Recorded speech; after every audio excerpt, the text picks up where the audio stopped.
Well, so many of our clients work in big virtual teams where there's people spread in different locations all around the world, and somehow they have to find a way of working together harmoniously and effectively.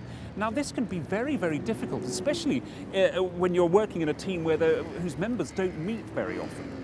And so if you're leading one of those teams, you have to find a way of making the team cohere, making sure that when you have your meetings, everybody speaks, everybody gets involved, and that you build that sense of team identity, which, as we know, is very, very difficult even when you're face to face with people. So really what you've got to do in those situations is make communication your top priority. And if we're thinking about communication, it's how you structure your messages, it's how you stick to the main point, it's how you speak concisely, clearly, energetically.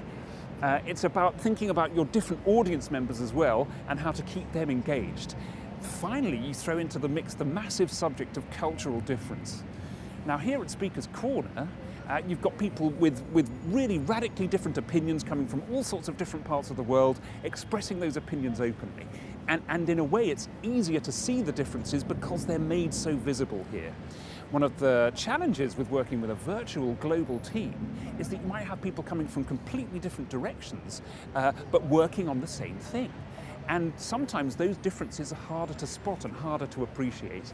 And that's one of the things we focus on the course, is making people aware that those differences exist in the first place, and then discussing ways of approaching them. Now, I'm not saying that we provide the answers, but we do provide a way in. And the discussions that grow up around this subject are always absolutely fascinating.